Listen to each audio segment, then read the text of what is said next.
Hello friends, welcome to Ali's veterinary wisdom. Dairy farming से related एक बहुत ही इम्पॉर्टेंट टॉपिक जिसे ईस्ट्रस साइकिल कहते हैं वो मैंने चूज़ किया है इस बार वीडियो बनाने के लिए। ईस्ट्रस साइकिल एक बहुत अहम पार्ट है डेयरी फार्मिंग का, जिसमें ये देखा जाता है कि जो गाय है या बफलो है वो टाइमली हीट में आती है, उसकी मेटिंग कराते हैं, उसके अंदर फिर वो बछड़ा बनता है, फीटस बनता है उसका, और वो सक्सेसफुली डिलीवर करता है। उसके बाद गाय दूध में आती है। तो सक्सेसफुल डेयरी के लिए गाय या भैंसे जो हैं वो अपनी लाइफ का लगभग 70 to 85% टाइम प्रेगनेंसी में रहनी चाहिए। और मिल्किंग तभी पॉसिबल है जब वो सक्सेसफुली प्रेग्नेंट होके काव को डिलीवर करती हैं। तो उससे रिलेटेड उसका एक फंडामेंटल पार्ट जो होता है, सबसे इम्पॉर्टेंट पार्ट जो होता है, वो ईस्ट्रस साइकिल होती है कि गाय किस तरीके से ईस्ट्रस में आती है, मतलब गर्मी में आती है, फिर उसे हम उसकी मेटिंग कराते हैं या आर्टिफिशियल इंसेमिनेशन कराते हैं, उसे प्रेग्नेंट कराते हैं, या फिर उससे रिलेटेड जो बीमारियां हैं उनके बारे में अगर हमें पता लगाना है या उनके बारे में जानना है, तब भी हमें ये ज़रूरी है कि हम ईस्ट्रस साइकिल को हमें पता रहे। तो ये एक फंडामेंटल पिलर है, एक डेयरी फार्मर को इसके बारे में पता होना चाहिए। तो आइए शुरू करते हैं estrus cycle in cows and buffaloes. Cause and buffaloes को हम मेनली मिल्क प्रोडक्शन के लिए रखते हैं। इंडिया में लगभग 190 मिलियन कैटल और 109 मिलियन बफलोज हैं। कैटल मतलब काउज, उनकी पॉपुलेशन है, और 175 मिलियन टन सालाना से ज़्यादा का मिल्क प्रोडक्शन होता है। ये अभी अक्टूबर का डेटा है। अभी जो रीसेंट सेंसस हुआ है, गवर्नमेंट ऑफ इंडिया ने कराया है, ये उसका डेटा है। लगभग 75% जो टोटल डेयरी एनिमल हैं वो फीमेल्स हैं, मतलब गाय या भैंसें हैं। लेकिन उनमें से जो ज़्यादातर एनिमल्स हैं वो ड्राई कंडीशन में, मतलब दूध नहीं देते हैं। इस डेटा से हम ये एस्टिमेट कर सकते हैं कि पर एनिमल मिल्क प्रोडक्शन जो है वो बहुत कम है हमारा, और ये लगभग 2 लीटर से ज़्यादा नहीं है, मतलब एवरेज, क्योंकि ज़्यादातर एनिमल, काफ़ी एनिमल ड्राई उसमें भी हैं। तो ड्राई पॉपुलेशन, जो ड्राई एनिमल की पॉपुलेशन है जो दूध नहीं देते हैं, वो काफ़ी ज़्यादा है। इसी वजह से इसकी जो मतलब एक वजह है वो ये है कि एनिमल इनफर्टिलिटी बहुत है। जो फर्टिलिटी के इश्यूज़ हैं हमारे यहाँ लार्ज एनिमल में, लार्ज एनिमल पॉपुलेशन में, वो बहुत ज़्यादा हैं। और reproductively capable animal regularly calving नहीं करते, मतलब रेगुलरली वो बच्चा पैदा नहीं करते, रेगुलरली प्रेग्नेंट नहीं होते हैं। तो इस वजह से ईस्टर साइकिल को जानना समझना बहुत ज़रूरी है, क्योंकि ये रिप्रोडक्टिव हेल्थ मैनेजमेंट की पहली सीढ़ी से काउंट किया जाता है ईस्टर साइकिल को। अच्छा, जो डेयरी एनिमल होते हैं वो कब मतलब दूध देते हैं? ऑब्वियसली काविंग के बाद, जब उनके बछड़ा पैदा हो जाता है उसके बाद दूध देते हैं। बहुत सारे फैक्टर हैं जो कि प्रेगनेंसी और काविंग को इन्फ्लुएंस करते हैं। और मिल्क फिजियोलॉजी को समझना डेयरी फार्मिंग में एक जो सक्सेस है उसकी चाबी है, की टू सक्सेस है।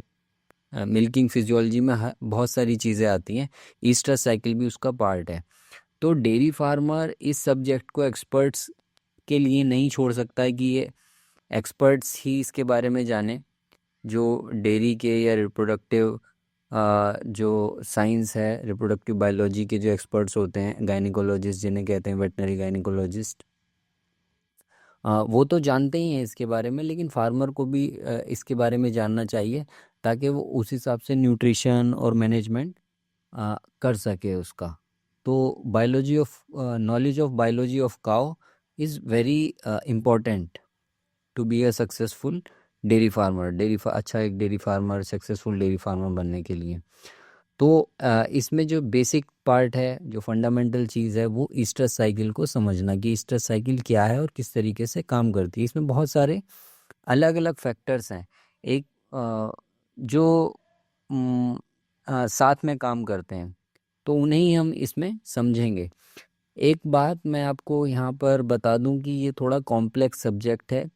हो सकता है आपको ये वीडियो 2 या 3 बार देखनी पड़े, और बेटर ये है कि आप एक कॉपी पेन अपने साथ में लेके बैठें और जो चीज़ें आपको बताई जाएं उन्हें आप नोट भी करते रहें। तो अब हम शुरू करते हैं कि ईस्टर साइकिल काउज और बफलोज में कैसे काम करती है। बहुत ज़्यादा डिफरेंस नहीं है काउज और बफलोज में ईस्टर साइकिल में, लेकिन बफलोज में थोड़ी बहुत डिफरेंसेस हैं, बहुत माइनर। उन्हें हम देखते रहेंगे बीच बीच में जहाँ पे भी ज़रूरत पड़ेगी। तो हम बेसिकली काउज को यहाँ पर काउज के बारे में बताएंगे, एक जनरल पैटर्न बताएंगे, और बफलोज में क्या डिफरेंस होते हैं वो साथ में ही बता दिया जाएगा। अब इस नॉलेज का होना क्यों ज़रूरी है, स्ट्रेस साइकिल क्यों इम्पोर्टेंट है इस नॉलेज का होना, ताकि हमें रिप्रोडक्टिव पैटर्न्स पता चलें डेयरी एनिमल्स के। जैसे काउज हैं, एग्जॉटिक काउज हैं, क्रॉसब्रेड काउज हैं, वो सारा साल हीट में मतलब आती हैं, लेकिन मतलब जब भी उन्हें चाहे गर्मी हो या सर्दी हो वो सारा साल हीट में आएंगी और उनके विजिबल साइंस भी दिखेंगे। लेकिन बफलोज का क्या है, वो सीजनल पॉलीस्ट्रस होती हैं। सीजनल पॉलीस्ट्रस का मतलब ये है कि वो जो ठंड का मौसम होता है ना, जो सितंबर से मार्च का मौसम होता है, उसमें ज़्यादा शो करती हैं हीट के साइंस को। लेकिन गर्मियों में भैंसें जो हीट होती है उसमें कम आती हैं, और अगर आती भी हैं तो कंसीव नहीं कर पाती हैं, प्रेग्नेंट नहीं हो पाती हैं। तो रिप्रोडक्टिव पैटर्न्स का तभी हमें पता लग पाएगा जब हमें ईस्टर साइकिल के बारे में पता होगा। जब ईस्टर साइकिल के बारे में पता होगा तो एआई या मीटिंग का टाइम भी हम उससे अंदाज़ा लगा सकते हैं और सक्सेसफुल कंसेप्शन करवा सकते हैं। इनफर्टिलिटी के जितने भी इश्यूज हैं डेयरी एनिमल्स में, उन्हें नोट कर सकते हैं और उनके लिए कदम उठा सकते हैं उन्हें ठीक करने के लिए। और जो मार्केट में कमर्शियल हार्मोन्स अवेलेबल होते हैं उनका किस तरीके से यूज़ किया जा सकता है अपनी रिप्रोडक्टिव वो बढ़ाने के लिए एनिमल्स की, उनका हम उनके बारे में जान सकते हैं। और जो काविंग है, काविंग को प्लान कर सकते हैं बेस्ट सीज़न के हिसाब से, जिसमें मिल्क प्राइस हमें ज़्यादा से ज़्यादा मिलते हैं, उसके हिसाब से काविंग को प्लान कर सकते हैं। और अगर मतलब शॉर्ट में हम कहें इस बात को, तो एक रेगुलर और healthy stress cycle is a foundation pillar of profitable dairy farming. तो ये इम्पॉर्टेंट है इस वीडियो का, जो कि एक डेयरी फार्मर को इन चीज़ों के बारे में पता होना चाहिए। अब देखते हैं ईस्टर साइकिल क्या है। ये आपको साइड में एक पिक्चर दिख रही है, इसमें डेज के बारे में लिखा गया है। बोवाइन ईस्टर साइकिल मतलब गाय के अंदर ईस्टर साइकिल। आप ईस्टर्स को देखिए, दोनों आप यहाँ पर स्पेलिंग पे भी गौर करेंगे, यहाँ पर ESTROUS लिखा है और यहाँ पे ईस्टर्स लिखा है। ये ईस्टर्स पूरी साइकिल है, मतलब जो भी इसमें कुछ इवेंट्स हो रहे हैं 21 दिन के दौरान, वो ईस्टर साइकिल कहलाते हैं। और ये छोटा सा पीरियड होता है, मतलब 24 से 36 घंटे का, इसे ईस्टर्स कहते हैं। ESTRUS, ये नाउन और एडजेक्टिव का कुछ इसमें वो है। खैर ये इतना इम्पोर्टेंट नहीं है, लेकिन जस्ट कोई अगर इसे पॉइंट आउट करता कि ये गलत लिखा है तो उसके लिए है वो।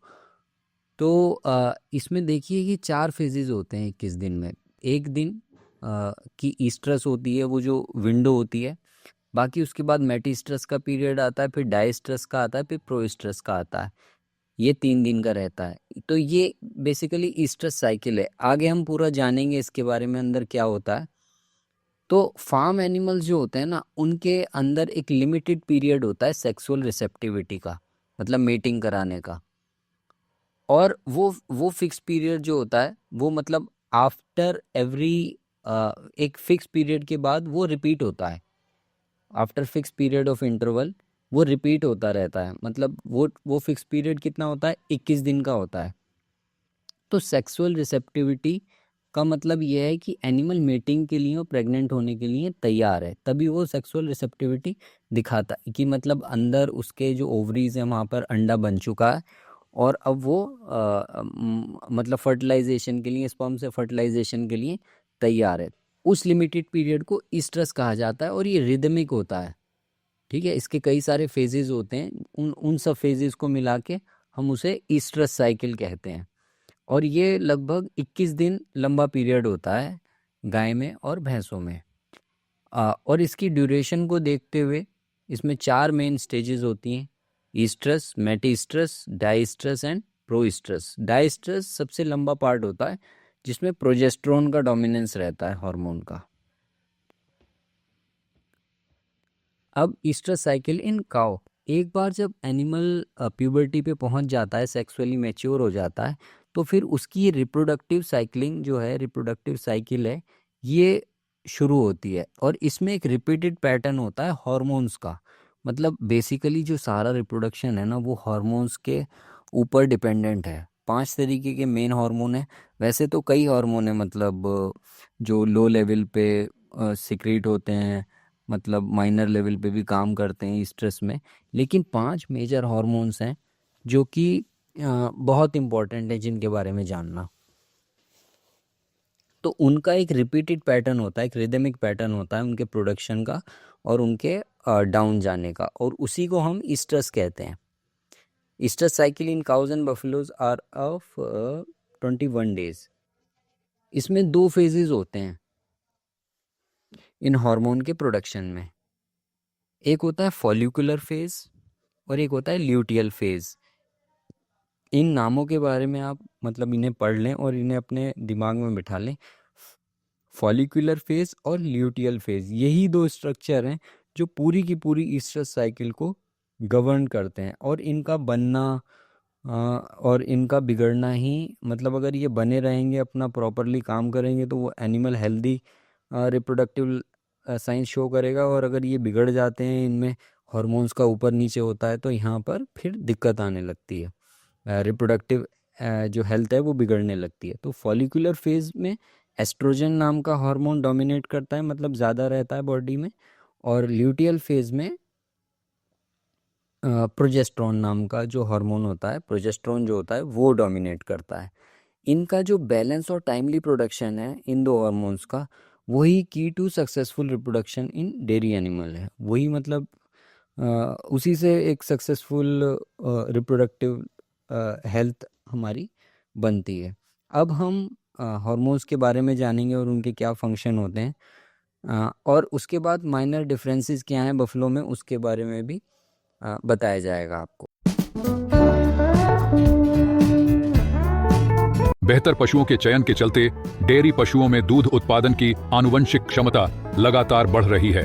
बायोइन्फॉर्मेटिक्स विज्ञान और मॉलिक्यूलर सिलेक्शन मार्कर पहचान के उपयोग से इस उत्तम पशुओं की चयन प्रक्रिया को और तेज किया जा रहा है, जो आनुवंशिक सुधार की अभूतपूर्व गति को दर्शाता है। इस बढ़े हुए दूध उत्पादन को बनाए रखने के लिए पशुओं को उच्च पोषण स्तर की जरूरत होती है, जिसमें सभी आवश्यक पोषक तत्व सही अनुपात में शामिल होने चाहिए। लेकिन अफसोस की बात है कि कई किसान पशु पोषण के तेजी से विकसित हो रहे विज्ञान के बारे में नहीं जानते, जिससे फीड बनाने में गलतियां होती हैं। अच्छे से अच्छा पोषण देने की कोशिशों के बावजूद किसान अक्सर अपने पशुओं की पोषण संबंधी जरूरतों को ठीक से नहीं समझ पाते, जिसके चलते उनके पशुओं को संतुलित आहार नहीं मिल पाता। IMN पायरोफोर्स डेयरी किसानों की पोषण संबंधी प्रोटोकॉल का ऑडिट करके और उनके डेयरी पशुओं की जरूरतों के अनुसार उपयुक्त फीडिंग प्रोटोकॉल तैयार करके उनकी मदद करता है। हम कम से कम प्रोडक्ट के उपयोग को प्राथमिकता देते हैं और पशु के दूध उत्पादन के चरण के आधार पर केवल आवश्यक पोषक तत्वों की सिफारिश करते हैं। हमारा काम तब शुरू होता है जब पशु बछड़े के जन्म के आसपास ट्रांजिशन चरण में प्रवेश करते हैं। यह वो समय होता है जब पशुओं को संतुलित पोषक तत्वों की सबसे अधिक आवश्यकता होती है, ताकि वह ठीक से और बिना बीमार हुए दूध उत्पादन वाले चरण में प्रवेश कर सके।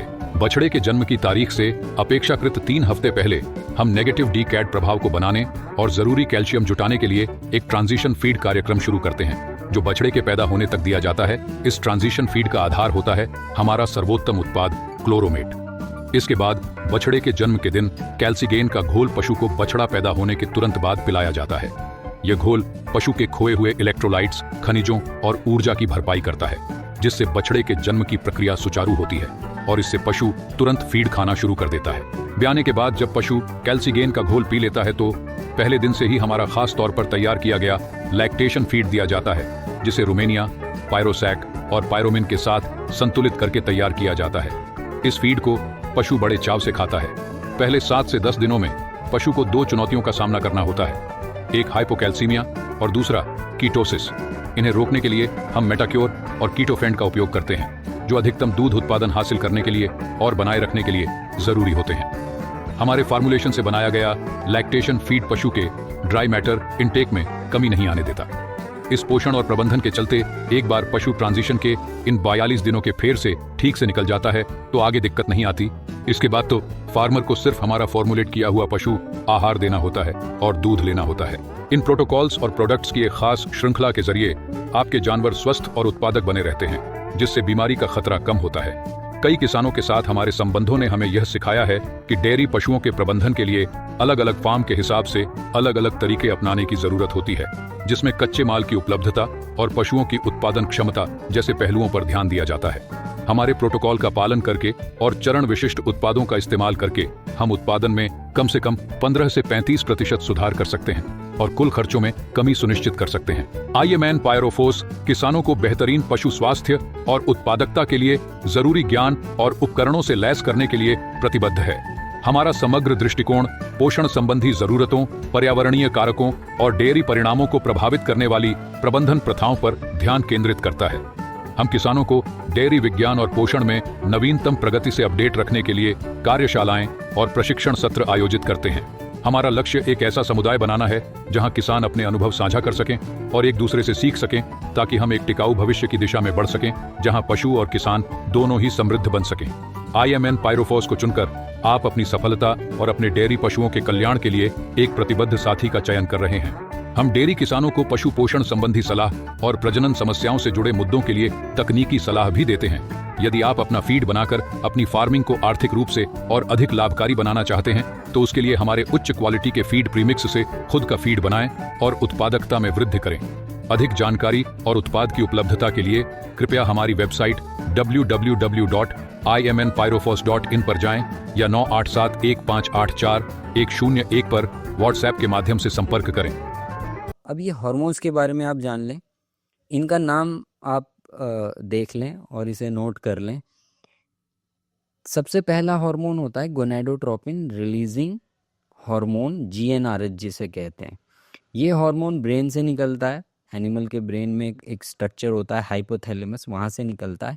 और जो ओवरऑल रिप्रोडक्शन पैटर्न है ना, जो पूरा का पूरा एक ऑर्केस्ट्रा जो है इसका, उसे जो गवर्न करता है, उसे जो कमांड देता है, वो जीएनआरएच देता है।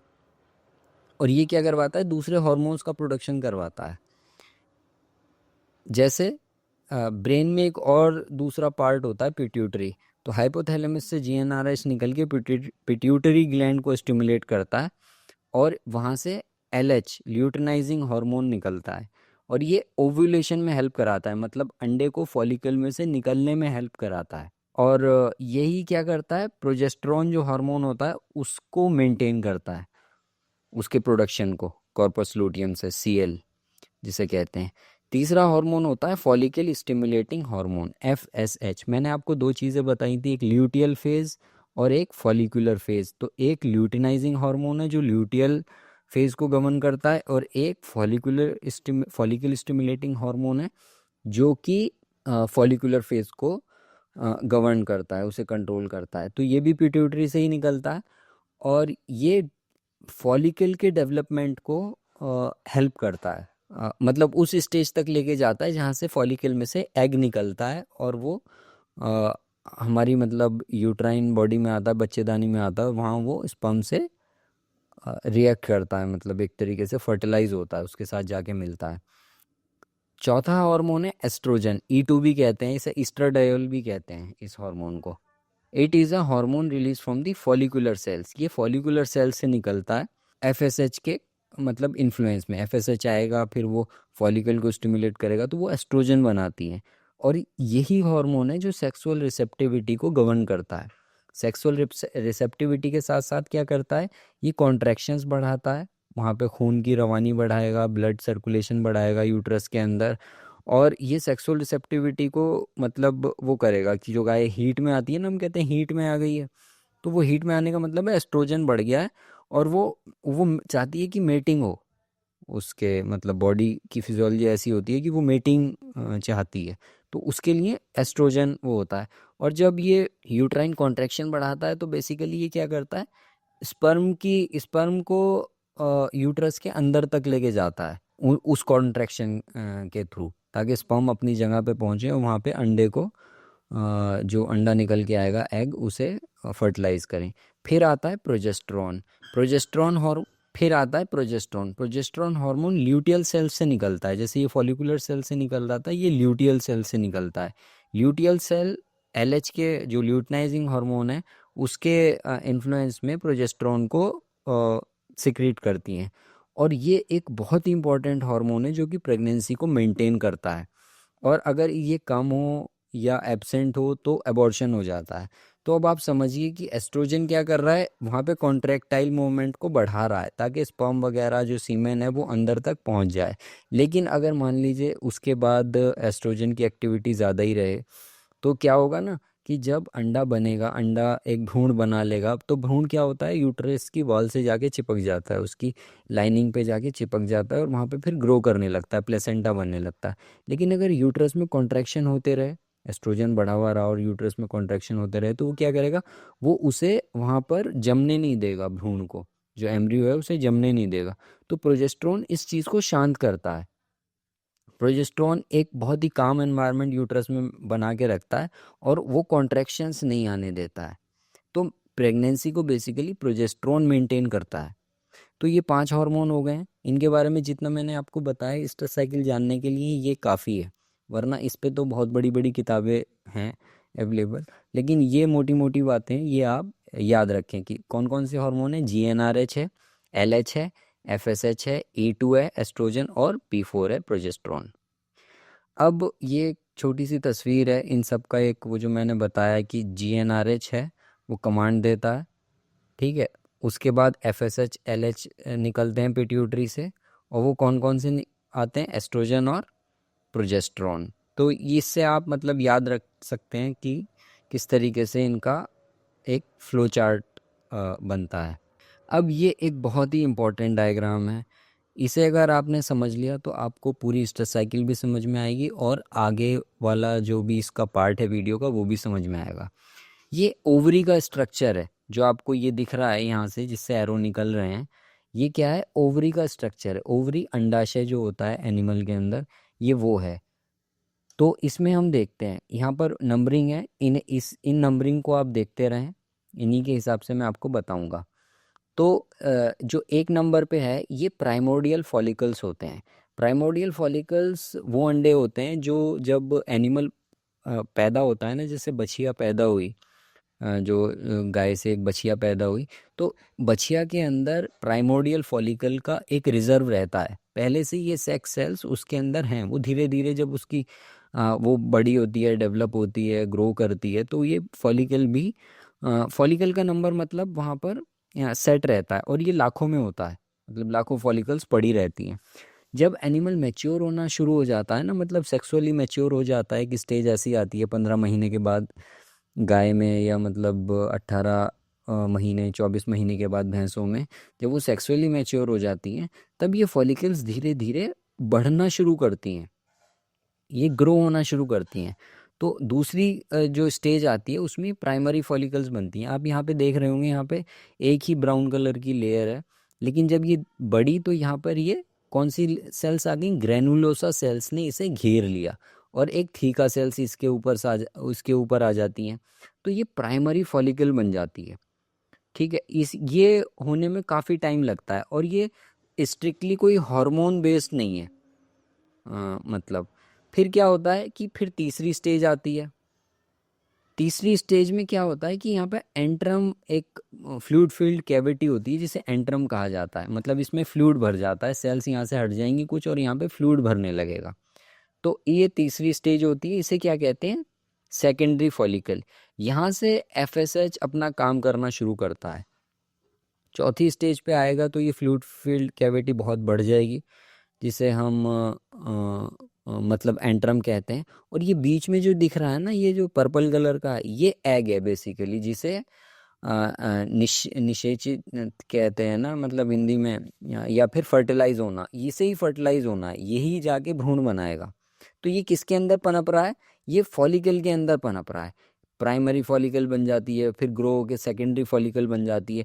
जब ये पूरी मैच्योर हो जाती है ना, जब इसमें से अंडा निकलने वाला होता है, तब इसे हम ग्राफियन फॉलिकल कहते हैं, और उसका स्ट्रक्चर होता है ये जो आपको दिख रहा है। ये इसके अंदर पार्ट हैं, क्यूमुलस ओफोरस है, ये oocyte है बेसिकली, यही बाहर निकलनी है और यही यूट्रस में पहुंचनी है।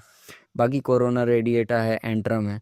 तो आप इसे याद रखिए कि ये क्या होती है, फॉलिकल है, ये ग्राफियन फॉलिकल है। और ये वाली सेल्स जो है ना पर्पल और ब्राउन कलर में, यही हॉर्मोन्स को प्रोड्यूस करती हैं, जिसे हम कहते हैं यहीं पे आके एफएसएच जुड़ेगा या एलएच जुड़ेगा और ये अब यहाँ से एस्ट्रोजन या प्रोजेस्टेरोन को अपनी लाइफ के अकॉर्डिंग यहाँ से रिलीज करेंगी।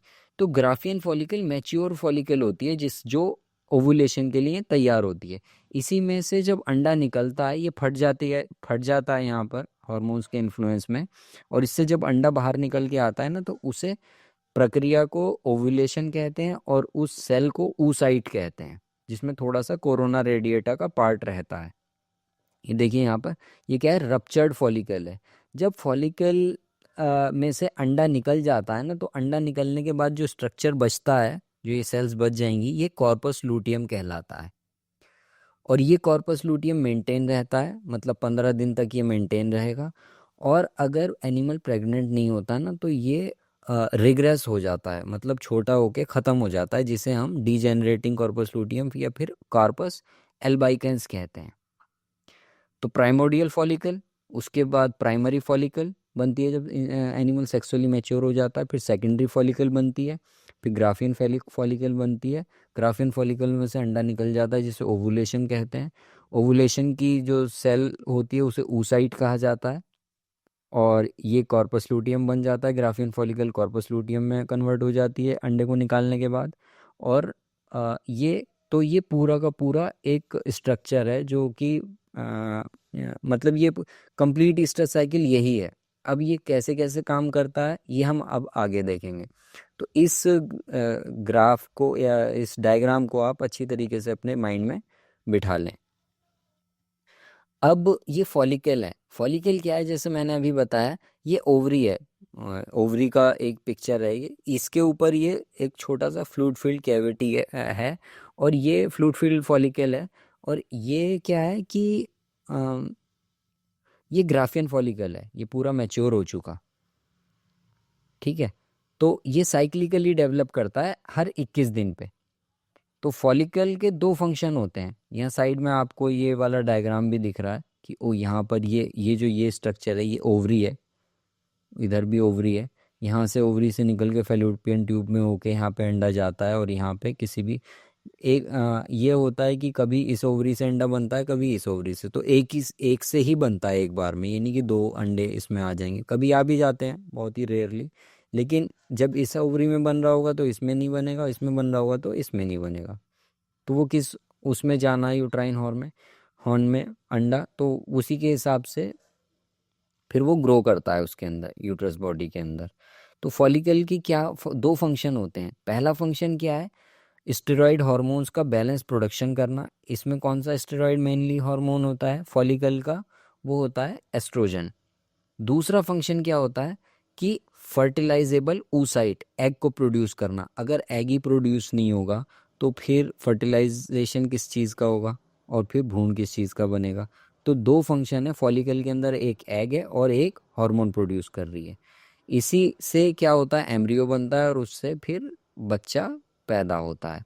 तो फॉलिकल आपको समझ में आ गई कि फॉलिकल क्या है, अंडे अंडे का एक कवरिंग है बेसिकली, ठीक है, जिसके अंदर अंडा रहता है और पनपता है। फिर वो निकल के उसमें फॉलिकल में से आ जाता है। फॉलिकल निकलने के बाद जो अंदर बचता है वो फिर कॉर्पस लूटियम कहलाता है। जब फीमेल काफ बॉर्न होती है तो उसमें एक रिजर्व रहता है फॉलिकल्स का, जो प्राइमोडियल फॉलिकल्स बताई थी ना पहले उसमें डायग्राम में, उनका एक रिजर्व रहता है। लगभग 1 लाख फॉलिकल्स होती हैं उसमें, इमेच्योर ओवरी में, बछिया की। और सेक्सुअल मैच्योरिटी में जब वो हीफर स्टेज पे पहुंचती है, सेक्सुअली मैच्योर करने लगती है, उस टाइम वो फॉलिकल धीरे धीरे ग्रो होना शुरू होती हैं। लेकिन उस टाइम इसे हार्मोन की बहुत ज़्यादा ज़रूरत नहीं होती है उसे ग्रो करने के लिए। तो ग्रोइंग फॉलिकल्स जो मैंने दिखाया, फॉलिकल के दो फेट होते हैं। फेट मतलब उसका भविष्य दो, उस पर डिपेंड करता है, दो रास्ते होते हैं उसके। या तो वो एट्रेजिया में चली जाती है, या फिर वो ओव्यूलेट करती है। एट्रेसिया का मतलब वो एक स्टेज तक ग्रो करेगी, उसके बाद रिग्रेस हो जाएगी, डिस्ट्रॉय हो जाएगी, आगे वो नहीं बढ़ेगी। अगर आगे बढ़ती है तो वो ओव्यूलेट करेगी फर्टिलाइजेशन के लिए। फर्टिलाइजेशन का मतलब ये होता है कि जब स्पर्म और एग मिलते हैं ना, और एक सेल बना लेते हैं जिसे हम जाइगोट कहते हैं, उस प्रक्रिया को फर्टिलाइजेशन कहते हैं, मतलब एग और स्पर्म का मिलने को। उसके बाद क्या करता है, जो एट्रेजिया हो जाता है, अगर एट्रेजिया हो गया तो उसमें क्या होगा कि ज़्यादातर जो फॉलिकल्स हैं वो एट्रेजिया में जाती हैं और डीजेनरेट हो जाती हैं और वहीं डिस्ट्रॉय हो जाती हैं। ओवुलेट वाली सेल जो हैं वो ओवा बनाती हैं, मतलब एग जो होता है वो डेवलप होता है और ओवुलेट करता है। एचएफ काउ में एक अगर एग का, अब देखिए आप, उसमें अगर देखें तो 1 लाख फॉलिकल्स हैं, उससे भी ज़्यादा होती हैं। और हर बार अगर एक अंडा सिलेक्ट होना है ना, मतलब एक अंडा ही ओव्यूलेट होना है, एक से ज़्यादा नहीं होता है बड़े एनिमल्स में, तो उसके लिए लगभग 40 से 45 फॉलिकल्स को रिक्रूट किया जाता है उसके अंदर से। लेकिन बफेलो में ये खाली 4 से 5 फॉलिकल्स ही रिक्रूट होती हैं। इसी वजह से बफेलो में ये काफ़ी जो प्रेगनेंसी है वो इसी वजह से रिप्रोडक्टिवली वो थोड़ी बफेलो डाउन होती है गाय के मुकाबले। अब फेट ऑफ फॉलिकल्स आप देख लें कि बर्थ के टाइम में लगभग 1 लाख फॉलिकल्स होती हैं, लेकिन जब वो 12 मंथ की एज पे पहुंचती है, मतलब सेक्सुअली मैच्योर होने लगती है, तो वो सिर्फ 75,000 रह जाती हैं। 4 से 6 साल की गाय के अंदर 21,000 तक होंगी और एजेड काऊ के अंदर 2500 तक फॉलिकल्स रहती हैं। तो जो follicle grow to tertiary characteristic and degenerate, ज़्यादातर जो फॉलिकल्स होती हैं वो टर्शरी जो आपको दिखाया था, प्राइमरी सेकेंडरी फॉलिकल्स, वहाँ तक जनरे ग्रो करती हैं और फिर डीजेनरेट हो जाती हैं, इसे एट्रेसिया कहते हैं, एट्रेजिया में चली जाती हैं। मैक्सिमम नंबर ऑफ oocyte जो एक काउ ओवुलेट करती है अपने लाइफ साइकिल में, तो 17 साइकिल्स, मतलब 17 स्ट्रेस साइकिल एक साल में हम कंसीडर करते हैं अगर प्रेग्नेंट नहीं होती है, और 8 साल की उसकी एज होती है, मतलब रिप्रोडक्टिव एज। तो ज़्यादा से ज़्यादा 136 oocyte ओवुलेट करती हैं उसके लाइफ स्पैन में, लेकिन रिजर्व कितना ज़्यादा होता है ये आप देखिए। तो इस वजह से ये यहाँ पर उसके अंदर oocyte की या इस चीज़ की कमी नहीं है, उसके अंदर अगर वो हार्मोन जो उसे गवर्न कर रहे हैं, जो उसे कंट्रोल कर रहे हैं, अगर उनका बैलेंस प्रोडक्शन नहीं होगा तो फिर प्रॉब्लम्स आती हैं। अब ये एक डायग्राम है, यहाँ से हम ये एक थोड़ी कॉम्प्लेक्स चीज़ शुरू हो रही है, इसे आप समझिएगा। फॉलिकुलर वेव होती है जो जीएनआरएच कंट्रोल करता है। हीफर और काउज में जो एक लार्ज पूल होता है प्राइमोर्डियल फॉलिकल्स का, वो स्टार्ट होता है डेवलप करना under the influence of sex hormones at puberty, मतलब प्यूबर्टी के टाइम में। ये देख रहे हैं आप यहाँ पे एफएसएच सेंसिटिव पूल, एफएसएच निकलता है, फॉलिकल स्टिमुलेटिंग हार्मोन पिट्यूटरी से निकलता है और इन्हें प्रमोट करता है, मतलब ग्रो करने के लिए। प्यूबर्टी, प्यूबर्टी मतलब सेक्सुअल मैच्योरिटी। हर 21वें दिन मतलब ईस्टर साइकिल रिपीट होती है। तो एक जो प्राइमोर्डियल फॉलिकल है वो किस में डेवलप होता है, एग में डेवलप होता है, और अगर वो फर्टिलाइज हो जाता है या एआई के थ्रू या नेचुरल मेटिंग के थ्रू, तो वही एम्ब्रियो बन के काफ बनता है, मतलब प्रेगनेंसी के दौरान। इस पीरियड में मतलब हमें वहाँ पर ओवुलेट तो एक ही एग होना है, लेकिन 2 या 3 फॉलिकल डेवलपमेंट की वेव्स होती हैं। मतलब जब जब तक आगे इसमें आएगा प्रोजेस्टेरोन वगैरह के बारे में, जब तक ये लाल लाइन दिख रही है ना आपको, ये प्रोजेस्टेरोन है। जब तक ये हाई रहता है ना, तो एफएसएच अपना पूरा काम कर नहीं पाता है। जब ये प्रेगनेंसी नहीं होती है और ये डाउन चला जाता है प्रोजेस्टेरोन, तब एफएसएच अपना काम करना यहाँ से शुरू करता है और ये ग्रो करेगा इसे, और यहाँ पर ये ओव्यूलेट होगा। तो फाइनल फेज जो होता है ना, आखिरी के दिनों का, मतलब हीट में आने से 3-4 दिन पहले का जो समय होता है, वो फॉलिकल मैचुरेशन का होता है। इसमें जीएनआरएच की पल्स जो है वो बढ़ जाती है, मतलब जीएनआरएच जो हाइपोथैलेमस से आ रहा है उसकी पल्स बढ़ जाती है। लेटर जीएनआरएच फ्रीक्वेंसी इंक्रीज, उसकी फ्रीक्वेंसी भी इंक्रीज होती है, और फॉलिकल का रैपिड डेवलपमेंट होता है। और जब डेवलपमेंट होता है तो ओवुलेशन उसका हो जाता है, मतलब अंडा उससे बाहर निकल जाता है। इस टाइम पे जो कार्पस लूटियम होता है, सीएल जिसे कहते हैं, वो रिग्रेस करने लगता है और जीएनआरएच को अलाउ करता है कि वो एफएसएच के थ्रू फॉलिकल को ग्रो करने में मदद करे और डेवलप करे।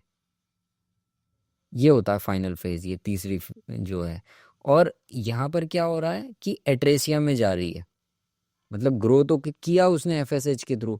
असल में है क्या, कैटल में, काऊ में और ह्यूमन में क्या फ़र्क है? ह्यूमन में क्या होता है कि 28 दिन की मेंस्ट्रुअल साइकिल होती है, लेकिन इसमें फॉलिकुलर फेज और ल्यूटियल फेज बिल्कुल अलग होते हैं। गाय में, भैंसों में, बकरी में, भेड़ में ये ओवरलैप करते हैं दोनों, मतलब ल्यूटियल फेज और फॉलिकुलर फेज ओवरलैप करते हैं। जब ल्यूटियल फेज चल रहा होता है तभी फॉलिकुलर फेज भी शुरू हो जाता है, लेकिन इंसानों में फॉलिकुलर फेज अलग होता है, ओव्यूलेट होता है, उसके बाद ल्यूटियल फेज शुरू होता है। तो इस वजह से यहाँ गाय का थोड़ा कॉम्प्लेक्स रिप्रोडक्शन है। अब आप ये वाला डायग्राम देखें, ये क्या है? प्रोजेस्टेरॉन, प्रोजेस्टेरॉन का कर्व है ये। फॉलिकुलर वेव्स इन कैटल, ये आपको समझ में आएगा। ये क्या है? यहाँ पर ओव्यूलेशन हुआ, ये ओव्यूलेशन का पॉइंट है। इसके बाद 9 दिन, 16 दिन, 21 दिन, ये डे आफ्टर ओव्यूलेशन है। और इधर फॉलिकुलर साइज है कि फॉलिक्यूल जब हम सिलेक्ट करेंगे तो वो धीरे धीरे ग्रो करती है, बढ़ती है। ये एफएसएच सेंसिटिव पूल है, जो एफएसएच हार्मोन है बताया था आपको, उसका ये सारे मतलब उसके अंडर में ये फॉलिकल्स जो हैं वो ग्रो करती हैं, ये कर सकती हैं। इसमें से कुछ फॉलिकल्स रिक्रूट होती हैं, इस प्रोसेस को रिक्रूटमेंट कहते हैं, एफएसएच के इन्फ्लुएंस में। एक तो तभी मतलब कुछ क्या करती हैं कि तभी रिग्रेस हो जाती हैं, लेकिन कुछ सिलेक्ट होके आगे बढ़ती हैं एफएसएच के इन्फ्लुएंस में। लेकिन अभी क्या है कि प्रोजेस्टेरोन बढ़ा हुआ है तो वो फिर डोमिनेट करती है, डोमिनेंस का स्टेज आती है, लेकिन फिर एट्रेसिया में चली जाती है। क्योंकि यहाँ पे आप बात समझें, अगर एक ओव्यूलेशन हो चुका है उस टाइम, अगर दूसरा भी ओव्यूलेशन हो जाए, होने लगे, तो फिर एनिमल फिर सेक्सुअल रिसेप्टिविटी में आ जाएगा।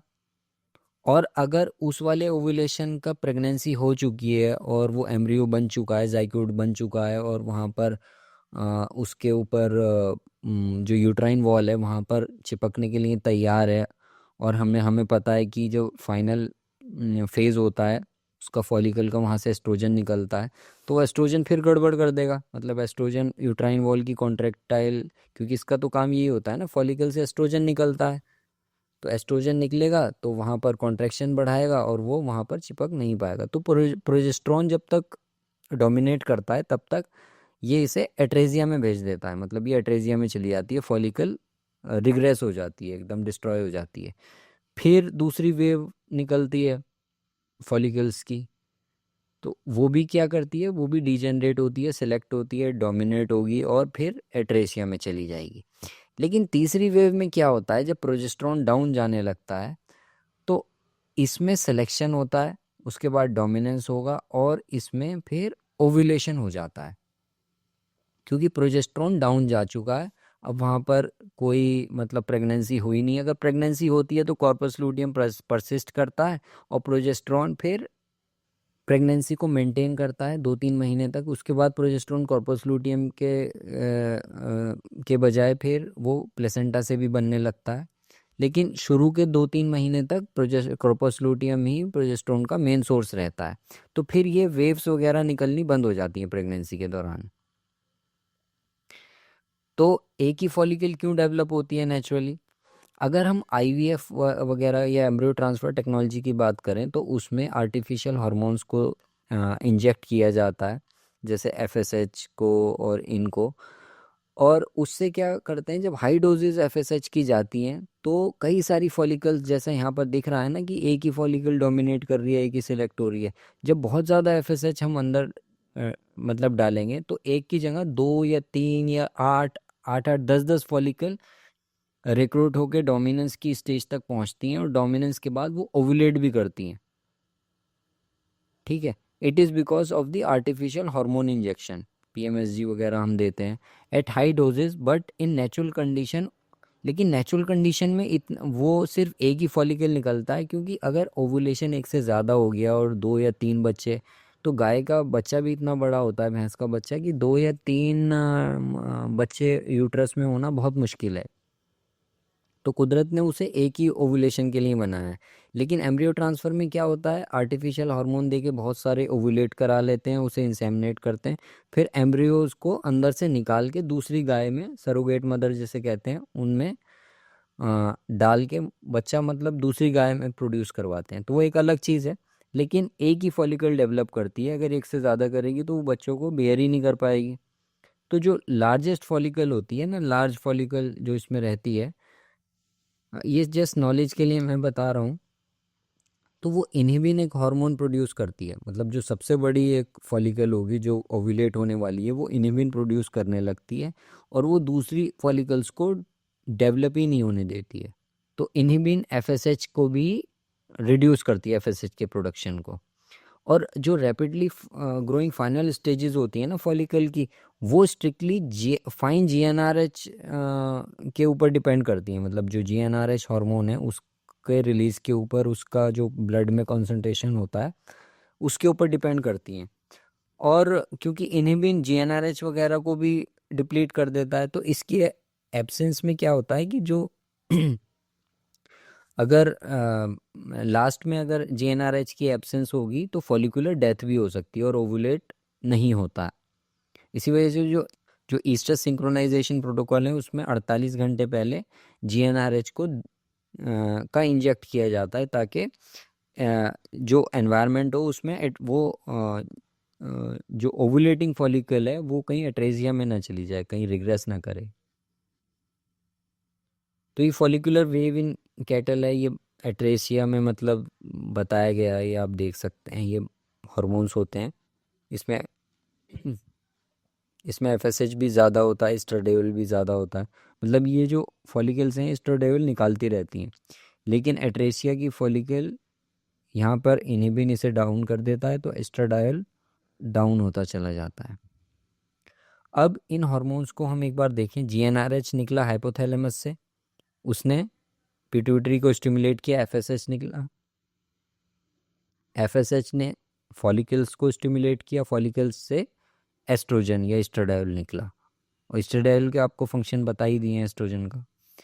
फिर दूसरी तरफ ये पिट्यूटरी से एलएच को वो करता है, स्टिमुलेट करता है, एलएच कॉर्पस लूटियम को, और कॉर्पस लूटियम फिर प्रोजेस्टेरोन को बनाता है। तो ये फॉलिकल है यहाँ पर और ये कॉर्पस लूटियम है। तो फॉलिकल क्या बनाता है, एस्ट्रोजन, और कॉर्पस लूटियम प्रोजेस्टेरोन।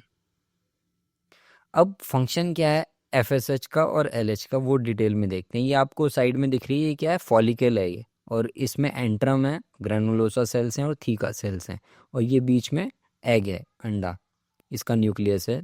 तो एफएसएच जो है वो ग्रोथ करता है और डेवलपमेंट करता है ग्राफियन फॉलिकल का। इसी ग्राफियन फॉलिकल के अंदर ओवम रहता है, जिसे हम एग भी कहते हैं। ओवा या एग या ओवम एक ही चीज़ होती है। जब ग्राफियन फॉलिकल मैच्योर होती है ना, तो ये मतलब एक तरीके से पक जाती है और ये रेडी हो जाती है ओवम को रिलीज़ करने के लिए फेलोपियन ट्यूब में। फेलोपियन ट्यूब क्या कौन सा स्ट्रक्चर होता है जो ओवरी से और यूट्रस तक कनेक्टेड रहता है, यूट्राइन हॉर्न तक, और ये अंडे को उसके अंदर लेके आता है। तो और फेलोपियन ट्यूब के अंदर ही फर्टिलाइजेशन होता है। मतलब स्पर्म भी फेलोपियन ट्यूब में पहुंचेगा, वहाँ पर उसे फर्टिलाइज करेगा और फर्टिलाइज कर कर ये फिर यूट्राइन हॉर्न में आ जाता है।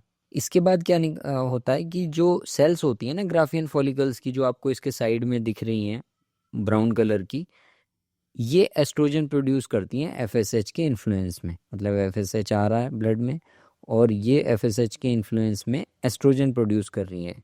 इन्हें क्या कहते हैं, ये ग्रेनुलोसा सेल कहलाती हैं।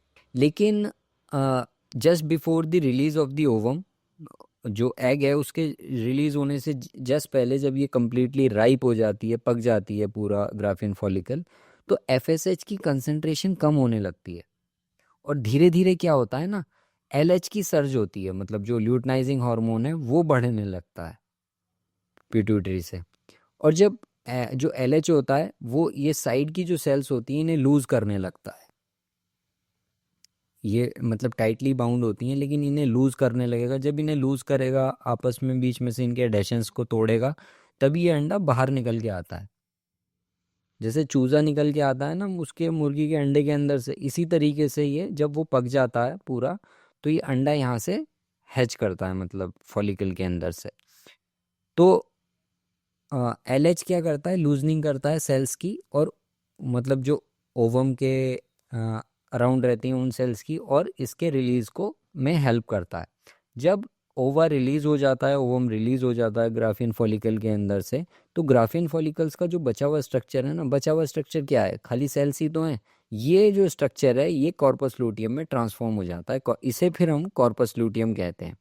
क्योंकि अभी तक तो ये यहाँ पर FSH का आ रहा था और काम कर रहा था और ये एस्ट्रोजन बना रहा था। अब जब ये कॉर्पस लूटियम बन जाएगा ना, तो यहाँ पर LH आके काम करेगा और यही सेल्स प्रोजेस्टेरोन बनाएंगी। अब तो रिलीज ओवम के रिलीज होने के बाद वही सेल ट्रांसफॉर्म होके प्रोजेस्टेरोन बनाने लगती है under the influence of LH। तो ये point, cells of Graafian follicle before releasing ovum produce estrogen under the influence of FSH, but after releasing ovum same cells get transformed and start producing progesterone under the influence of LH। Best time AI का या mating का क्या हो सकता है? ये मतलब कुछ लोग कहते हैं AM PM रूल की, अगर रात में 12 बजे अगर आपकी गाय या भैंस हीट में आती है, उसे दिन में 12 बजे हमें इम्प्रेगनेट कराना चाहिए, इंसेमिनेट कराना चाहिए। तो वो रूल मतलब इतना अच्छा नहीं है जो रिसेंट रिसर्च हुई है उसके अकॉर्डिंग। तो ये इसमें यह है कि अगर आपने देखा कि ईस्ट्रस आपके एनिमल में अगर ईस्ट्रस का एक टाइम है, तो उसके 4 से 16 घंटे बाद तक, मतलब 4 घंटे बाद से जब उसने ईस्ट्रस के साइन शो करने शुरू किए, उसके 4 घंटे बाद से 16 घंटे तक का जो टाइम होता है, ये बेस्ट टाइम होता है इंसेमिनेट करने का। इसके अंदर आप 6-6 घंटे पे 2 बार इंसेमिनेट भी करवा सकते हैं, तो उससे और भी अच्छे चांसेस हो जाते हैं। तो वाइबल, हालांकि ओवुलेशन उसमें लगभग ईस्ट्रस साइंस के लगभग 24 से 28 घंटे बाद होता है। तो इस वजह से क्या कहते हैं कि जो 4 से 6 घंटे बाद आपको 4 से 16 घंटे के बीच में आपको इंसेमिनेट करा देना चाहिए। बेटर ये है कि आप छठे घंटे पे करा दें और फिर उसके बाद 12वें घंटे पे करा दें, तो वो काफ़ी बढ़ जाते हैं चांसेस। तो ये बेस्ट टाइम है AI का।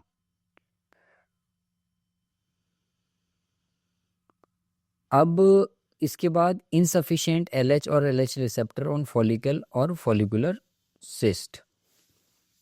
अब आप यहाँ पर एक कंडीशन को देखिए, क्योंकि यही चीज़ें क्या करती हैं ना, एनिमल को रिप्रोडक्टिवली डाउन कर देती हैं, उनका रिप्रोडक्टिव हेल्थ कम हो जाता है।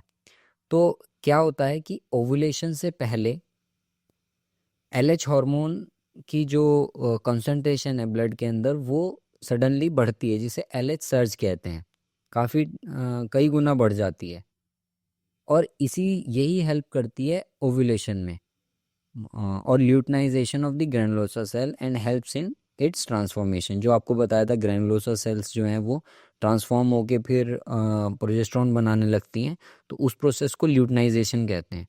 तो LH की सर्ज, मतलब ज़्यादा कंसंट्रेशन ब्लड में ओवुलेशन से पहले, वही ओवुलेशन में हेल्प कराती हैं। लेकिन अगर LH के रिसेप्टर्स क्या होते हैं कि वो स्लोली मतलब बढ़ते चले जाते हैं इन सेल्स के ऊपर, ग्रैनुलोसा सेल्स के ऊपर। पहले कम होते हैं लेकिन धीरे धीरे बढ़ने लगते हैं। इस प्रोसेस को ही हम ल्यूटनाइजेशन कहते हैं। लेकिन कई बार क्या होता है कि LH के मतलब सफिशिएंट रिसेप्टर्स ग्रैनुलोसा सेल के ऊपर या तो नहीं बन पाते हैं, या सफिशिएंट LH पिट्यूटरी से रिलीज नहीं हो पाता है। तो उस कंडीशन में क्या होता है कि फॉलिकल ओवुलेट नहीं करती, हालांकि पक जाती है, लेकिन क्योंकि LH वहाँ से प्रॉपर आ नहीं रहा है, या उसके ऊपर या सेल्स के ऊपर ही इतने रिसेप्टर नहीं बन पाए हैं, तो ओवुलेट नहीं करती है, और अंडा जो होता है ना, वो अंदर ही रह जाता है ग्राफियन फॉलिकल के। और इस कंडीशन में जब फॉलिकल ओवुलेट नहीं करती है, तो सेल ल्यूटनाइज नहीं करती हैं, और वो कंटिन्यूसली एस्ट्रोजन सिक्रेट करती रहती हैं, क्योंकि FSH के रिसेप्टर्स हैं ही वहाँ पर। तो वो कंटिन्यूसली एस्ट्रोजन रिलीज करती रहती हैं और इस कंडीशन को फॉलिकुलर सिस्ट कहते हैं। कहते हैं ना कि सिस्ट है ओवरी में, तो वो फॉलिकुलर सिस्ट कहलाती है। सिस्ट दो तरह की होती है, एक फॉलिकुलर सिस्ट होती है, एक ल्यूटियल सिस्ट होती है। तो वो कंडीशन कहलाती है कि फॉलिकुलर सिस्ट है, क्योंकि LH प्रॉपर नहीं आ पाया है, जिससे ल्यूटनाइजेशन नहीं हुआ। ल्यूटनाइजेशन नहीं हुआ तो अंडा बाहर नहीं निकला। तो एनिमल ईस्ट्रस के साइन तो शो करेगा, एस्ट्रोजन वगैरह तो वहाँ पे वो निकलता रहेगा, ईस्ट्रस के साइन शो करेगा, लेकिन ओवुलेट नहीं होगा। और ओवुलेट नहीं होगा आपने क्योंकि उसने साइन शो किए, आपने प्रेग्नेंट करा दिया, प्रेग्नेंट हुआ नहीं, वो फिर 21 दिन बाद उसने या तो शो किया, या 21 दिन बाद नहीं भी हो सकता है नहीं करे, क्योंकि जब सिस्ट बन गई है तो वो गड़बड़ा जाती है साइकिल। तो एनिमल में not show proper oestrus cycle, oestrus cycle वो शो नहीं करता है। और या फिर ऐसा होता है कि ज़्यादा ही अगर एस्ट्रोजन निकल रहा है उसमें से, तो वो कॉन्टिन्यूस ईस्ट्रस में भी आ जाती है, जिसे निम्फोमैनियक कहते हैं, कि हमेशा वो सेक्सुअल रिसेप्टिविटी की स्टेज में ही रहती है गाय। ये पर्टिकुलर कंडीशन है, ये मर्क मैनुअल से लिया गया है। तो उसमें क्या होता है ना कि फॉलिकुलर सिस्ट में निम्फोमेनिया की कंडीशन आ जाती है। In addition to insufficient LH the causes of follicular cyst are unclear, मतलब बहुत ज़्यादा इसके बारे में नहीं जानते हैं। And their development has been linked to genetics, nutritional factor, क्योंकि अगर आप अच्छा न्यूट्रिशन नहीं करेंगे तब भी हार्मोन्स वगैरह डाउन हो जाते हैं, मतलब इतने नहीं निकल पाते हैं। तो या ओवर फीडिंग आप कर रहे हैं, मिनरल मिक्सचर या इनका विटामिन्स का प्रॉपर न्यूट्रिशन नहीं है, तो कई सारी कंडीशन मिलके, या स्ट्रेस है, स्ट्रेस में एनिमल, गर्मी ज़्यादा है, ठंड ज़्यादा है, ह्यूमिडिटी है, तो उनमें भी कई बार फॉलिकुलर सिस्ट बन जाती है। ल्यूटियल सिस्ट क्या होती है? ल्यूटियल सिस्ट होती है वो ये भी अनओव्यूलेटरी फॉलिकुलर सिस्ट होती है, लेकिन इसमें क्या होता है, डिफरेंस जो होता है वॉल थिकनिंग का होता है। जो बाहर की वॉल होती है वो ल्यूटियल सिस्ट में ज़्यादा थिक रहती है, लेकिन बेसिक कॉज फॉलिकुलर सिस्ट और ल्यूटियल सिस्ट के सेम है। इस कंडीशन में क्या होता है ना कि LH हार्मोन रिलीज होता है पिट्यूटरी से, जितना फॉलिकुलर सिस्ट बनने के कंडीशन में होता है ना उससे ज़्यादा होता है, जो कि सेल्स का तो ल्यूटनाइजेशन कर देता है, लेकिन इतना नहीं हो पाता है कि वो सेल्स को लूज़ करे और उसके अंदर से अंडा बाहर आ जाए, मतलब ओवुलेशन हो जाए। इतना LH हार्मोन रिलीज़ नहीं हो पाता, तो बीच का रह जाता है। तो उससे क्या होता है कि सेल तो ल्यूटनाइज कर जाती हैं, एस्ट्रोजन तो नहीं बनाती हैं वो, लेकिन ओवुलेट भी नहीं होता है। तो ये क्या होता है कि इसे हम ल्यूटियल सिस्ट कहते हैं। तो ल्यूटियल सिस्ट बेसिकली एक्सटेंशन है फॉलिकुलर सिस्ट का। तो जो नॉन ओवुलेटरी फॉलिकल है, जिसमें से ओवुलेशन नहीं हुआ है, वो पार्टली ल्यूटनाइज होती है। या आपने हार्मोन की डोज कम दी, मान लीजिए GnRH वगैरह की डोज कम आपकी रह गई, तो LH उतना नहीं प्रोड्यूस हो पाया। तो लेकिन क्लिनिकली क्या होता है ना, जब हम इसे डायग्नोज करने जाते हैं या डायग्नोज करते हैं, तो ये बहुत डिफ़िकल्ट होता है पर रेक्टल पाल्पेशन से, कि हाथ डाल के ये जानना बहुत वो मुश्किल होता है कि फॉलिकुलर सिस्ट है या ल्यूटियल सिस्ट है। और बहुत ही एक्सपीरियंस जो डॉक्टर्स होते हैं वो ही इसका पता लगा सकते हैं कि कौन सी सिस्ट है, क्योंकि जब तक सिस्ट का पता नहीं होगा, वैसे तो अल्ट्रासोनोग्राफी और अल्ट्रासाउंड से अब ये काफ़ी क्लियर हो जाता है, पता चल जाता है कि क्या है, तो उसी हिसाब से ट्रीटमेंट भी किया जाता है। तो फॉलिकुलर ट्रीटमेंट सिस्ट का ट्रीटमेंट अलग है, ल्यूटियल सिस्ट का ट्रीटमेंट अलग है। तो अगर आपने उसे ज़्यादा तेज़ी से दबा दिया ये जानने के लिए, क्योंकि वॉल थिकनेस का मेनली डिफरेंस रहता है, तो आप अगर उसे रप्चर कर दिया तो ब्लीडिंग हो सकती है, और ओवरी का एडेशन भी हो सकता है पेरिटोनियम में, क्योंकि जब ब्लीडिंग होगी और इन्फ्लेमेशन वगैरह होगा तो वो ओवरी बिल्कुल, मतलब गाय या आपका जो एनिमल है वो बिल्कुल ख़राब भी हो सकता है, मतलब उस कंडीशन में। तो इसका बहुत एहतियात रखना चाहिए, और इसके लिए मतलब एक्सपीरियंस जो गायनेकोलॉजिस्ट वगैरह होते हैं वही बता पाते हैं इसके लिए। तो ट्रीटमेंट इसका, लेकिन ये है कि अगर इसका ट्रीटमेंट हो जाए तो एनिमल फिर ठीक भी हो जाता है। प्रिय डेयरी फार्मर्स, अब समय आ गया है कि आप पुराने तौर तरीकों को छोड़कर डेयरी फार्मिंग की मॉडर्न साइंटिफिक प्रैक्टिसेस को सीखिए, जो आपके लिए उन्नति की नई राहें खोलेंगे। डेयरी फार्मिंग पुराने ढर्रों से निकलकर दिन प्रतिदिन तकनीकी रूप से विकसित हो रही है। इसके लिए अली वेटरनरी विजडम आपके लिए लेकर आए हैं एक full online dairy farming course, जिसे करके आप बेसिक डेयरी फार्मिंग की जानकारी से लेकर एडवांस आधुनिक तकनीकें भी सीख पाएंगे। इस कोर्स में आप मॉडर्न डेयरी काउ ब्रीड्स के बारे में जानेंगे, डेयरी फार्म और infrastructure, transition cow management, cow nutrition, feed formulation, calf management, heifer के तैयार करने का तरीका, मस्टाइटिस, डिजीज कंट्रोल आदि। इस कोर्स में नोट्स के साथ 150 से अधिक वीडियो हैं जिनकी लाइफ टाइम वैलिडिटी है। मतलब सिर्फ एक बार खरीद कर कोर्स आपका, जिसे आप जब चाहें और जितनी बार चाहें देख सकते हैं। इस कोर्स पर डिस्काउंट का लाभ उठाने के लिए गूगल प्ले स्टोर से अब भी हमारे ऐप अली वेटरनरी विजडम को डाउनलोड कीजिए, जिसका लिंक वीडियो के डिस्क्रिप्शन में भी दिया गया है। तो मार्केट में कई सारे कमर्शियल प्रोडक्ट्स अवेलेबल हैं जो फॉलिकुलर सिस्ट या ल्यूटियल सिस्ट को ट्रीट करने के लिए अवेलेबल हैं। यहाँ पर एक जैसे एग्जांपल है कि हार्मोनल ट्रीटमेंट अगर फॉलिकुलर सिस्ट का आपको करना है तो जीएनआरएच का एनालॉग जैसे बेसरलिन वगैरह मार्केट में मिलते हैं। और ये क्या करते हैं, ये जनरली ल्यूटिनाइज कराते हैं सेल्स को। जो फॉलिकल्स की सेल होती हैं वो बेसिकली ल्यूटिनाइज होती हैं, फिर वो लूज होने लगती हैं और ओवुलेट कर जाती हैं। तो ये ल्यूटिनाइज कराती है उसे, और ल्यूटिनाइज के बाद उसमें से जो फॉलिकल है वो रप्चर होता है और ओवुलेशन हो जाता है। तो उसके बाद ओवुलेशन होने के बाद कॉर्पस लूटियम बनेगा। तो उस कॉर्पस लूटियम को डिस्ट्रॉय करने के लिए PGF2 अल्फ़ा का उसके एनालॉग का हम इंजेक्शन लगाते हैं, जैसे क्लोप्रोस्टेनॉल है या डाइनोप्रोस्ट है। तो वो क्या करता है, वो ल्यूटिनाइजिंग सिस्ट जो है वो उसकी ल्यूटिलाइसिस कर देता है। तो ये एक कॉम्प्रिहेंसिव ट्रीटमेंट होते हैं। ये अलग अलग नाम से आपको मिलेंगे, अलग अलग कंपनियां इसके बनाती हैं, इंजेक्शंस बनाती हैं।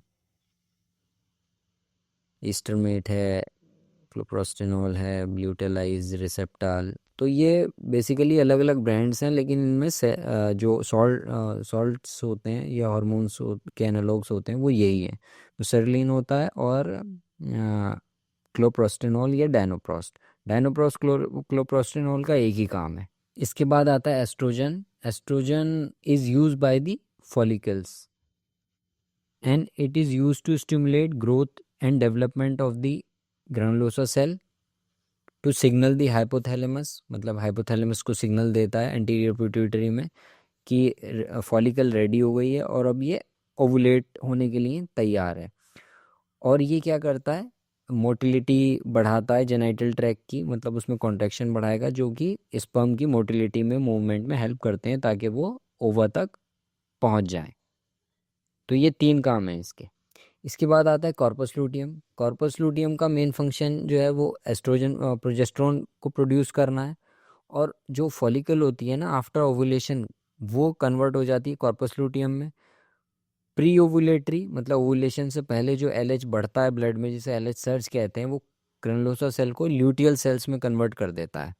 उसका मतलब only difference between about two is granulosa cell produces estrogen और ल्यूटियल सेल प्रोड्यूसेस प्रोजेस्टेरोन। इनमें बेसिकली ग्रैनुलोसा सेल के ऊपर ना LH के रिसेप्टर्स बनने लगते हैं बाद में, जब ये ल्यूटिनाइजेशन होता है। ल्यूटिनाइजेशन का मतलब है LH के रिसेप्टर्स, जो जहाँ पर पहले सिर्फ FSH के रिसेप्टर्स थे, वहाँ पे LH के रिसेप्टर्स भी आ जाते हैं। तो उससे ही कहते हैं कि ल्यूटिनाइजेशन हो गया और वो प्रोजेस्टेरोन बनाने लगती है फिर वो सेल्स। तो LH मेंटेन करता है CL को प्रेगनेंसी में भी और नॉन प्रेग्नेंट एनिमल में भी। तो LH वहाँ से निकलता रहता है, जिसकी वजह से कॉर्पस लूटियम मेंटेन रहता है। कॉर्पस लूटियम मेंटेन रहता है तो प्रोजेस्टेरोन निकलता रहता है। प्रोजेस्टेरोन निकलता है तो प्रेगनेंसी को मेंटेन करता है। तो LH इनडायरेक्टली प्रेगनेंसी को मेंटेन करता है, क्योंकि वो प्रोजेस्टेरोन मतलब करता तो प्रोजेस्टेरोन है, लेकिन प्रोजेस्टेरोन नहीं निकलेगा अगर LH कम हो जाएगा या नहीं आएगा, तो प्रोजेस्टेरोन भी नहीं प्रोड्यूस होगा। और अगर नॉन प्रेग्नेंट एनिमल है, प्रेग्नेंट नहीं हुआ है, तो ये जो CL है ना, कॉर्पस लूटियम है, ये लगभग 15 दिन तक बना रहता है, 14 से 15 दिन, और उसके बाद धीरे धीरे रिग्रेस करता है नॉन प्रेग्नेंट एनिमल में। और अगर एनिमल प्रेग्नेंट हो गया तो ये प्रोजेस्टेरोन रिलीज करता रहता है और मेंटेन रहता है प्रेगनेंसी के अंदर। और 2 या 3 महीने तक प्रोजेस्टेरोन कॉर्पस लूटियम से ही निकलता है, उसके बाद प्लेसेंटा भी प्रोजेस्टेरोन बनाने लगता है। तो इसका इतना अब ये थीका इंटरना सेल्स हैं जो आपको बाहर ग्रीन कलर की सेल्स थी ना और एक अंदर ब्राउन कलर की सेल्स थी, वो ब्राउन वाली तो ग्रेनुलोसा सेल्स हैं और ये ऊपर वाली उसकी ग्रीन वाली थीका इंटरना सेल्स हैं। अब ये रिसेप्टर है थीका इंटरना पे, खाली LH के रिसेप्टर्स होते हैं और ग्रेनुलोसा सेल पे FSH के रिसेप्टर होते हैं। लेकिन जब ल्यूटनाइजेशन होता है ना सिलेक्शन के बाद, तो ये LH के वो भी पहले क्या होता है कि सिर्फ FSH के हैं, उसके बाद सिलेक्शन के बाद डोमिनेंट फॉलिकल होती है, आपको दिखाया था उस वाले डायग्राम में, और वो फिर LH के रिसेप्टर्स भी एक्सप्रेस करने लगता है। जब LH के रिसेप्टर्स होते हैं तो फिर वहाँ पर ईस्ट्राडायल जो है वो प्रोजेस्टेरोन में कन्वर्ट होने लगता है। अब कॉर्पस लूटियम का रिग्रेशन, ये भी एक बहुत इंपॉर्टेंट चीज़ है। तो एनिमल अगर प्रेग्नेंट नहीं हुआ तो कॉर्पस लूटियम जो कि प्रोजेस्टेरोन बना रहा है उसे रिग्रेस हो जाना चाहिए, तभी तो अगली फॉलिकल बनेगी और अगली साइकिल शुरू होगी। अगर कॉर्पस लूटियम रिग्रेस ना हो, प्रोजेस्टेरोन हमेशा बढ़ा रहे जैसा दिखाया था आपको, तो वो किसी चीज़ को डेवलप ही नहीं होने देगा। तो फर्टिलिटी को रिज्यूम करने के लिए ये बहुत ज़रूरी है कॉर्पस लूटियम रिग्रेस करे नॉन प्रेग्नेंट एनिमल में और नेक्स्ट फॉलिकल को बनने का चांस दे। तो जो ड्यूरेशन होती है जिसमें कॉर्पस लूटियम बना रहता है, मेंटेन रहता है, उसे ल्यूटियल फेज़ कहते हैं। पहले आपको बताए थे ना 2 फेज़, ल्यूटियल फेज़ और फॉलिकुलर फेज़। तो जिसमें कॉर्पस लूटियम रहता है उसे ल्यूटियल फेज़ कहते हैं। और डोमेस्टिक एनिमल्स में ये जो फेज़ होता है, ये जो ड्यूरेशन होती है लगभग 14 से 15 दिन की होती है। अगर प्रेगनेंसी नहीं है उसके बाद ये रिग्रेस कर जाता है। तो इसी वजह से जो डोमेस्टिक एनिमल्स हैं हमारे, गाय या भैंसें हैं, उनमें जो ये रिसाइकलिंग होती है इसकी, वो काफ़ी फ्रीक्वेंट होती है, अप्रोक्सीमेटली एट एवरी 3 वीक्स, मतलब 21 दिन के दौरान ये हो जाती है। CL रिग्रेशन कैसे होता है? जो यूट्रस होता है ना वो एक सब्सटेंस प्रोड्यूस करता है, prostaglandin F2 alpha, PGF2 alpha भी जिसे कहते हैं। अगर प्रेगनेंसी नहीं होती है तो यूट्रस से PGF2 निकलने लगता है और वो ब्लड के थ्रू आता है, पहुंचता है ओवरीज तक, और ओवरीज में CL को रिग्रेस कराना शुरू कर देता है, मतलब तोड़ देता है, उसका कॉर्पस एल्बाइकेंस बन जाता है फिर वो। और PGF2 अल्फा सिंथेटिक एनालॉग्स इसके मिलते हैं, PGF2 अल्फा के, जो ल्यूटेलाइसिस कराते हैं, कॉर्पस लूटियम को डिस्ट्रॉय करते हैं, लाइक ल्यूटेलाइज। तो ये क्या करता है, क्लोप्रोस्टेनोल और डायनोप्रोस जो सॉल्ट्स होते हैं, ये क्लिनिकली टर्मिनेट कर देते हैं कॉर्पस लूटियम को और ईस्ट्रस साइकिल को फिर रिज्यूम कराते हैं। ये करते कैसे हैं ना, इसके ईस्ट्रस सिंक्रोनाइजेशन और ओवी सिंक जो प्रोटोकॉल्स वगैरह हैं इन हार्मोन्स को इस्तेमाल करने के लिए हेल्दी हैं, क्योंकि 2 तरीके से इस्तेमाल होते हैं ये हार्मोन्स। ये तो जो क्लिनिकल कंडीशन को ट्रीट करने के लिए, हेल्दी एनिमल्स में ईस्ट्रस को सिंक्रोनाइज करने के लिए। तो वो कैसे यूज़ करते हैं ये हम मतलब डिटेल किसी और प्रेजेंटेशन में इसके प्रैक्टिकल मतलब डिटेल यूज़ देखेंगे या वीडियो में। अभी मतलब इसे आप बेसिक मतलब ईस्ट्रस साइकिल के तौर पे इसे जान लें। तो ये स्ट्रक्चर है, ये यूट्रस है हमारा, ये यूट्राइन वेन है, प्रोस्टाग्लैंडिन लेवल्स वगैरह, और ये हमारा मतलब ओवरी है, ये फेलोपियन ट्यूब है, यहाँ से अंडा निकलता है, इसके थ्रू जाता है और यहाँ पे फिर इम्प्लांटेशन होता है। तो यूट्रस सेल्स जो है वो PGF2 अल्फा की सोर्स होती है जो कि कॉर्पस लूटियम को रिग्रेस करता है। PGF2 alpha also thought to release luteal oxytocin which helps in CL regression, मतलब ऑक्सीटोसिन CL में भी रहता है, वहाँ से भी इसे रिलीज कराता है जिससे कॉन्ट्रैक्शंस वगैरह बढ़ते हैं। और CL जो रिग्रेशन है एक नॉर्मल फिनोमिना है, लेकिन कई बार ये पहले ही टाइम से पहले भी रिग्रेस हो जाता है। अगर किसी कोई वजह जैसे है ना, किसी भी वजह से अगर PGF2 अल्फा यूट्रस की वॉल से निकलने लगा या ये सफिशेंट, तो उस कंडीशन में क्या करता है, सफिशेंट प्रोजेस्टेरोन नहीं अगर प्रोड्यूस कर पाए उस कंडीशन में भी, तो ईस्ट्रस साइकिल की जो ड्यूरेशन है ना वो फिर इससे डिस्टर्ब होती है।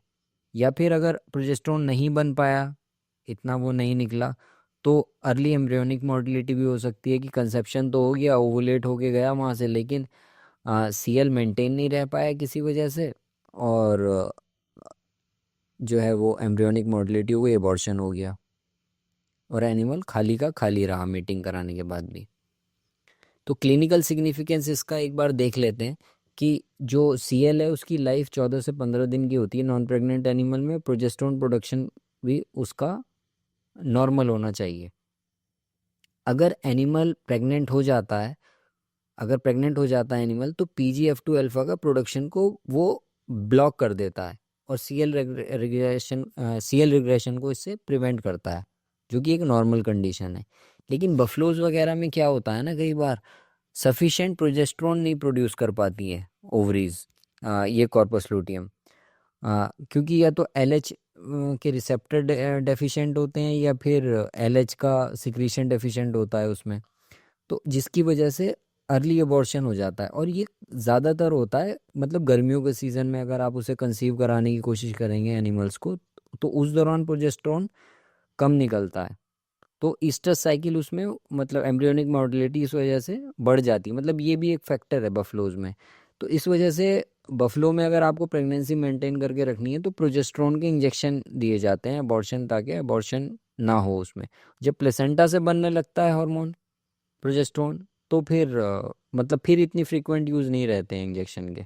और कई बार क्या होता है कि जो यूट्राइन इन्फेक्शंस होते हैं, जैसे एंडोमेट्राइटिस है, पायोमेट्रा वगैरह है, या और कोई रीज़न है, तो उसमें क्या होगा कि यूट्राइन इन्फेक्शन से वो इरिटेट होता है, और PGF2 अल्फा, क्योंकि है तो प्रोस्टाग्लैंडिन, इन्फ्लेमेटरी प्रोडक्ट है, एक इन्फ्लेमेटरी वो है, तो PGF2 अल्फा सिक्रीट होने लगता है उस कंडीशन में, और वो किसी भी टाइम हो जाता है। मतलब PGF2 अल्फा का जो सिक्रीशन है वो किसी भी समय हो जाता है, मतलब 21, ये नहीं है कि वो 15 दिन बाद ही प्रोड्यूस हो, और वो ईस्टर साइकिल को छोटा कर देता है, मतलब पहले ही रिग्रेशन कर देता है CL का।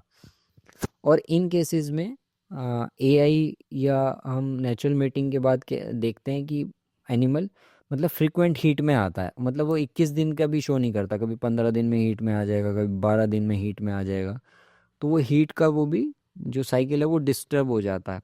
फिर वही बफेलो में या फिर एक्जोटिक काउज में भी PGF2 अल्फा का अगर प्रोडक्शन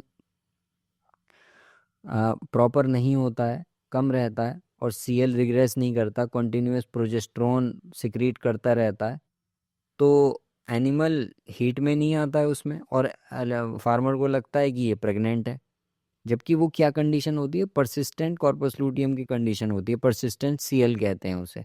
और ल्यूटेलाइज का इंजेक्शन ऐसी कंडीशन में हेल्पफुल रहता है।